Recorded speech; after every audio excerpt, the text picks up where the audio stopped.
Hi friends, இன்றைக்கி நம்ம வீடியோவில் கீரைகளின் ராணி என்று அழைக்கக்கூடிய பொன்னாங்கண்ணி கீரையின் நன்மைகள் பற்றி பார்க்க போகிறோங்க. நம்மளோட கண் பார்வையை மிகவும் தெளிவாகவும் கூர்மையாகவும் வச்சுருக்கக்கூடியது. நம்மளோட மூளைக்கு நல்லது. நம்மளோட இதயத்தை மிகவும் புத்துணர்வோடு வச்சுருக்கக்கூடியது. அதே மாதிரி பார்த்தீங்கன்னா நம்மளோட சருமத்தை மிகவும் மிருதுவாகவும் சாஃப்டாகவும் வச்சுருக்கக்கூடியதுன்னு சொல்லலாம். இதே போன்று பார்த்தீங்கன்னா பல நன்மைகள் இந்த பொன்னாங்கண்ணி கீரையில் நிறைந்திருக்குன்னு சொல்லலாங்க. ஒன் பை ஒன்னாக இந்த கீரைக்கு எப்படியெல்லாம் சாப்பிட்டா நல்லது, எந்த மாதிரியெல்லாம் சாப்பிட்டா நம்மளுக்கு எந்தெந்த மாதிரி பிரச்சனைகள்லாம் சரி செய்யக்கூடியது அப்படின்னு சொல்லிட்டு ஒன் பை ஒன்னாக பார்க்கலாம் வாங்க. இந்த பொன்னாங்கண்ணி கீரையில் பார்த்தீங்கன்னா vitamin A, vitamin C, phosphorus, நார்ச்சத்து, புரதச்சத்து இந்த மாதிரி ஏகப்பட்ட சத்துக்கள் நிறைந்திருக்குன்னு சொல்லலாங்க. இந்த விட்டமின் ஏ என்ன பண்ணுன்னு பார்த்தோம்னா நம்மளோட கண் பார்வையை பார்த்தீங்கன்னா மிகவும் கூர்மையாக வச்சுருக்கக்கூடிய, அதாவது நிறைய பேருக்கு பார்த்தீங்கன்னா மாலை கண் நோய் கேள்விப்பட்டிருப்போம். கண் புரையினால ஆப்ரேஷன் பண்ணுவாங்க. இந்த மாதிரிலாம் நம்ம நிறைய கேள்விப்படுறோம் இல்லையா? இந்த மாதிரி கண் சம்மந்தமான எல்லா பிரச்சனைகளுக்குமே தீர்வு தரக்கூடியது இந்த பொன்னாங்கண்ணி கீரைன்னு சொல்லலாங்க. இந்த பொன்னாங்கண்ணி கீரையை எந்த மாதிரி சாப்பிட்டா இந்த மாலை கண் நோய் சரியாகும் அப்படின்றதையும் பார்க்கலாம் வாங்க. அதாவது இந்த பொன்னாங்கண்ணி கீரையில் பூ இருக்கும்ல, ஒயிட் கலர் நம்ம எல்லோரும் பார்த்துருப்போம். அந்த பூவை பார்த்திங்கன்னா நல்லா அரைச்சி பேஸ்ட் மாதிரி செஞ்சு அந்த பேஸ்ட்டை கண்ணுக்குள்ளே போடக்கூடாது. கண்டிப்பாக ஞாபகம் வச்சுங்க. கண்ணை சுற்றி இருக்கு இல்லையா, அந்த கண்ணை சுற்றி பார்த்திங்கன்னா அந்த தோல் மேலே நம்ம ஒரு 10 மாதிரி போட்டுட்டு ஒரு 10 நிமிஷம் வச்சுருந்துட்டு நார்மல் வாட்டரில் நம்ம கண்ணை கழுவிட்டு வரணும். இந்த மாதிரி 1 மந்த் பார்த்தீங்கன்னா நம்ம தொடர்ந்து செய்கிறப்ப அந்த மாலை கண் நோய் பார்த்தீங்கன்னா சரியாகும்னு சொல்லலாங்க. நல்லா ஞாபகம் வச்சுங்க. கண்ணுக்குள்ளே போடக்கூடாது. அந்த பொன்னாங்கண்ணி கீரையோட பூவை பேஸ்ட் ஆக்கி கண்ணை சுற்றி போட்டுட்டு 10 நிமிஷம் கழித்து நார்மல் வாட்டரில் நம்ம வாஷ் பண்ணிட்டோம் அப்படின்னா நம்ம அந்த மாலை கண் நோய் பார்த்தீங்கன்னா சரியாகும் அப்படின்னு சொல்லி சித்த மருத்துவத்தில் சொல்லியிருக்காங்க. இதே மாதிரி பார்த்தீங்கன்னா மூலம் வியாதி நம்ம கேள்விப்பட்டிருக்கோம். அதாவது பைல்ஸ், அதாவது நிறைய ரத்தப்போக்கு இருக்கும் மூலம்னால. இந்த மாதிரி பிரச்சனைகளுக்கெல்லாம் பார்த்தீங்கன்னா இந்த பொன்னாங்கண்ணி கீரையோட சாறு 2 ஸ்பூன் எடுத்துக்கலாம். அது கூடவே பார்த்தீங்கன்னா முள்ளங்கி சாறு 2 ஸ்பூன் எடுத்துக்கலாங்க. இந்த ரெண்டு ஸ்பூன் 4 ஸ்பூனை பார்த்தோன்னா நல்லா மிக்ஸ் பண்ணிவிட்டு நம்ம வெறும் வயிற்றில் 48 நாள் பார்த்தோன்னா குடிச்சிட்டு வரப்போ இந்த மூலம் பார்த்திங்கன்னா சரியாகும் அப்படின்னு சொல்லிட்டு சித்த மருத்துவத்தில் சொல்லியிருக்காங்க. இதே போன்று பார்த்தோன்னா நம்மளோட ஸ்கின் இருக்குது இல்லைங்களா, நம்ம ஸ்கின்னை பார்த்தோன்னா மிகவும் சாஃப்டாகவும் மிருதுவும் வச்சுருக்கக்கூடிய அந்த பொன்னாங்கண்ணி கீரையிலே இருக்குது பாருங்கள். பொன் அப்படின்னா நம்மளோட ஸ்கின்னை பார்த்தோன்னா கோல்டு, அதாவது பொன் மாதிரி பார்த்தோன்னா வச்சுருக்கக்கூடியது. மிகவும் சாஃப்டாக மிருதுவாக பளபளன்னு வச்சுருக்கக்கூடியது அப்படின்னு சொல்லிட்டு அந்த கீரையிலே அந்த நாளிலே பேர் வச்சுருக்காங்க பழங்காலத்தில் பார்த்தீங்கன்னா. அதனால தான் அந்த பொன்னாங்கண்ணி கீரை அப்படின்ற அப்படின்னா அந்த கண்ணுக்கு ரொம்ப நல்லது. பொன்னாங்கண்ணி, பொன் அப்படின்னா நம்மளோட தோலுக்கு மிகவும் மிருதுவாகவும் சாஃப்டாகவும் வச்சுருக்கூடியது. கண் அப்படின்னா கண்ணுக்கு ரொம்ப ரொம்ப நல்லதுன்னு சொல்லலாம். இதனால தான் பொன்னாங்கண்ணி கீரை அப்படின்னு சொல்லிட்டு பேர் தான் பழங்காலத்தில் சொல்கிறாங்க. ஸோ நம்மளோட சருமத்தை மிகவும் சாஃப்டாக மிருதுவாக அந்த இளம் வயதிலே பார்த்தோன்னா நிறைய பேருக்கு வயதான தோற்றத்தை கொடுக்கக்கூடியது. அந்த தோல் சுருக்கம் இந்த மாதிரிலாம் கேள்விப்படுறோம் இல்லையா, அந்த தோல் வறட்சி, கரும்புள்ளி இந்த மாதிரிலாம் இல்லாமல் பாதுகாக்கிறதுக்கு இந்த பொன்னாங்கண்ணி கீரை ரொம்பவுமே யூஸ் ஆகுதுன்னு சொல்லலாங்க.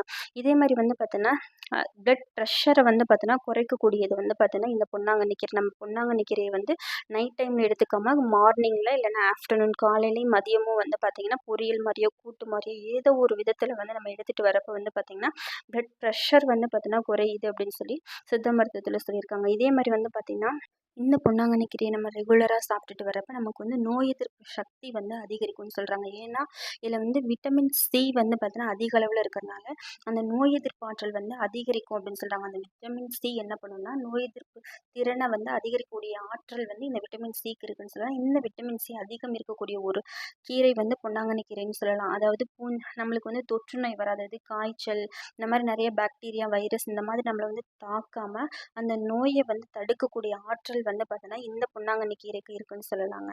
இதே போன்று பார்த்தீங்கன்னா நம்மளோட உடல் எடை பார்த்தோன்னா நார்மலான ஒரு வெயிட்டில் பார்த்தோன்னா மெயின்டைன் பண்ணுறதுக்கு இந்த பொன்னாங்கண்ணி கீரை பார்த்தோன்னா ரொம்ப ரொம்ப யூஸ் ஆகுதுன்னு சொல்லலாங்க.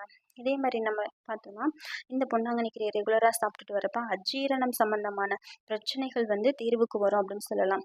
நம்ம மார்னிங்கில் இல்லைன்னா ஆஃப்டர்நூன் இல்லை காலையில் இல்லைன்னா மதிய நேரத்தில் பார்த்தோன்னா நம்ம இந்த கீரையை எடுத்துக்கிறது ரொம்பவே நல்லதுன்னு சொல்லலாம். இந்த மாதிரி ரெகுலராக நம்ம எடுத்துகிட்டு வரப்போ அஜீரணம் சம்மந்தமான, அதாவது நிறைய பேருக்கு செரிக்கலை, சின்ன குழந்தைங்களுக்குமே பார்த்தோன்னா நம்ம கடைஞ்சி கடையல் மாதிரியும் கொடுக்கலாம். இந்த மாதிரிலாம் கொடுத்துட்டு வரப்போ அஜீரணம் சம்மந்தமான பிரச்சனைகள் சரியாகும்னு சொல்லிட்டு இந்த சித்த மருத்துவத்தில் சொல்லியிருக்காங்கங்க.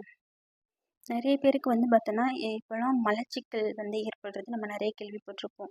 இந்த மாதிரி மலச்சிக்கல் சம்மந்தமான பிரச்சனைகளுமே வந்து பார்த்தீங்கன்னா, சரி செய்யக்கூடிய ஆற்றல் வந்து இந்த பொன்னாங்கண்ணி கீரைக்கு இருக்குன்னு சொல்லலாம். நிறைய பேருக்கு அது மாதிரி வந்து பார்த்தீங்கன்னா, கல்லீரல்ல வந்து வீக்கம் ஏற்படும். இந்த கல்லீரல் வீக்கத்துக்காக நிறைய வந்து பார்த்தீங்கன்னா, நம்ம வந்து மெடிஷன்ஸ் எடுத்துக்கிட்டு இருக்கோம். இந்த மாதிரி பிரச்சனைலாம் அந்த கல்லீரல் வீக்கம்லாம் படிப்படியாக சரியாகணும் அப்படின்னா, நம்ம ரெகுலராக வந்து பார்த்தீங்கன்னா, இந்த பொன்னாங்கண்ணி கீரை ஏதோ ஒரு விதத்தில் நம்ம உணவோட வந்து பார்த்தீங்கன்னா, சாப்பிட்டுட்டு வரப்போ கல்லீரல் வீக்கம் வந்து பார்த்தீங்கன்னா, சீக்கிரமாகவே குணமாகும்னு சொல்லலாங்க.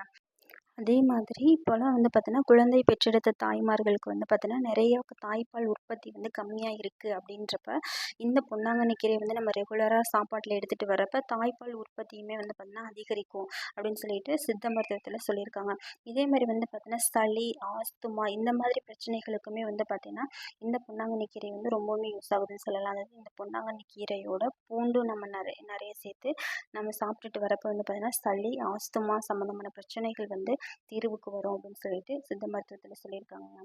இதே மாதிரி வந்து ரத்தத்தை சுத்தப்படுத்தக்கூடிய தன்மையுமே இந்த பொன்னாங்கண்ணி கீரைக்கு இருக்குன்னு சொல்லலாம். எப்படி அப்படின்னு சொல்லிட்டு வந்து பார்த்தோம்னா, நம்ம ரத்தத்தில் படிஞ்சிருக்கக்கூடிய அந்த கெட்ட கொழுப்புகளை வந்து கரைச்சி வெளியேற்றக்கூடிய தன்மை வந்து இந்த பொன்னாங்கண்ணி கீரைக்கு இருக்குது. ஸோ அதனால் நம்மளோட ரத்தத்தை வந்து பார்த்தோன்னா பியூரிஃபை பண்ணி ரத்தத்தை பியூரிஃபை பண்ணக்கூடிய பியூரிஃபையராக வந்து பார்த்தோன்னா இந்த பொன்னாங்கண்ணி கீரை இருக்குன்னு சொல்லலாங்க. ரத்தத்தை சுத்தப்படுத்தி ஹீமோகுளோபினோட உற்பத்தியை அதிகரித்து ரத்த உற்பத்தி அதிகரிக்கக்கூடிய ஆற்றல் வந்து இந்த பொன்னாங்கண்ணி கீரைக்கு இருக்குன்னு சொல்லலாங்க.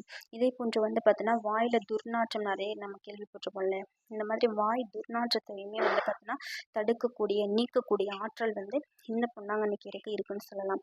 இந்த பொன்னாங்கண்ணி கீரை நம்ம ரெகுலராக சாப்பிட்டுட்டு வரப்ப நம்மளோட உடல் உஷ்ணத்தையும் வந்து பார்த்தோன்னா குறைச்சி நம்மளோட உடலை வந்து பார்த்தோன்னா நார்மல் டெம்பரேச்சரில் வந்து பாதுகாக்கக்கூடிய தன்மை வந்து இந்த பொன்னாங்கண்ணி கீரைக்கு இருக்குன்னு சொல்லலாங்க. அதே மாதிரி வந்து பார்த்தோம்னா, அஜீரணம் சம்மந்தமான பிரச்சனைகளை சரி செய்யக்கூடியது இந்த பொன்னாங்கண்ணி கீரை அப்படின்னு சொல்லி நம்ம ஆல்ரெடி பார்த்துருக்கோம். ரெகுலராக நம்ம வந்து சாப்பிட்டுட்டு வரப்போ அந்த மலச்சிக்கல், அஜீரணம் சம்மந்தமான பிரச்சனைகள்லாம் தீர்வு தரக்கூடியது இந்த பொன்னாங்கண்ணி கீரைன்னு சொல்லலாங்க. இதே போன்று நம்ம உடல் சூடு, கண் வந்து பார்த்தீங்கன்னா பொங்குது அப்படின்னு சொல்லி நம்ம கேள்விப்பட்டிருப்போம். நம்ம உடம்புல, தோலில் இந்த மாதிரிலாம் குப்பளம் குப்பளமாக இருக்கும், கரும்புள்ளிகள் இருக்கும், தோல் சுருக்கம் இருக்கும். இந்த மாதிரி பிரச்சனைகளுக்கெல்லாம் என்ன பண்ணணும் அப்படின்னு சொல்லிட்டு வந்து பார்த்தோன்னா, பொன்னாங்கண்ணி கீரையோட நல்லெண்ணெய் இருக்கு இல்லையா, அந்த நல்லெண்ணெயை வந்து பார்த்தீங்கன்னா ஊற்றி அந்த பொன்னாங்கண்ணி கீரையோட நல்லா காய்ச்சிட்டு அந்த எண்ணெயை வந்து பார்த்திங்கன்னா நம்ம உடலில் தடவிக்கிட்டு வரப்போ வந்து பார்த்திங்கன்னா நம்ம உடம்புல இருக்கக்கூடிய அந்த உடல் சூடு, உடல் உஷ்ணம், அந்த உடலில் இருக்கக்கூடிய கொப்பளம், கண் பொங்குறது இந்த மாதிரி பிரச்சனைகள்லாம் சரி செய்யப்படும் அப்படின்னு சொல்லிட்டு சித்த மருத்துவத்தில் சொல்லியிருக்காங்கங்க. இதே போன்று வந்து பார்த்தோன்னா, இந்த பொன்னாங்கண்ணி கீரையை நம்ம ரெகுலராக சாப்பிட்டுட்டு வரப்ப, நம்மளோட மூளையை வந்து நல்லா பிரிஸ்காவும், ஆக்டிவாகவும், நல்ல புத்துணர்ச்சியோட வச்சுக்கிறதுக்கு, நல்ல ஞாபக திறன் வந்து அதிகரிக்கிறதுக்குமே வந்து பார்த்தோன்னா, இந்த பொன்னாங்கண்ணி கீரை ரொம்பவுமே யூஸ் ஆகுதுன்னு சொல்லலாங்க. மூளையோட செயல்திறனை அதிகரிக்கக்கூடிய ஆற்றல் வந்து இந்த பொன்னாங்கண்ணி கீரைக்கு இருக்குன்னு சொல்லலாம். நம்மளோட இதயத்தையுமே வந்து பார்த்தோன்னா, புத்துணர்வாக வச்சுக்கிறதுக்குமே இந்த பொன்னாங்கண்ணி கீரை வந்து ரொம்ப ரொம்ப யூஸ் ஆகுதுன்னு சொல்லலாங்க. நம்மளோட இதயத்தில் இருக்கக்கூடிய அந்த கெட்ட ரத்தத்தை நீக்கிட்டு நல்ல பிளட் ஃப்ளோ வந்து பார்த்தோன்னா அதிகரிக்கிறதுக்கும், நம்மளோட இதயம் வந்து நல்லா சுறுசுறுப்பாக ஆக்டிவாக இருக்கிறதுக்குமே இந்த பொன்னாங்கண்ணி கீரை வந்து ரொம்ப ரொம்ப யூஸ் ஆகுதுன்னு சொல்லலாங்க. இந்த வீடியோ உங்களுக்கு பிடிச்சிருக்கு அப்படின்னா கமெண்ட் பண்ணுங்கள், ஷேர் பண்ணுங்கள், சப்ஸ்கிரைப் பண்ணிக்கோங்க. உங்களுடைய ஃப்ரெண்ட்ஸ் அண்ட் ரிலேட்டிவ்க்கு ஷேர் பண்ணுங்கள், அவங்களும் பார்த்து பயனடையட்டும். இதே போன்று பயனுள்ள தகவல்களோட அடுத்த வீடியோவில் சந்திப்போம் ஃப்ரெண்ட்ஸ். நன்றி, வணக்கம்.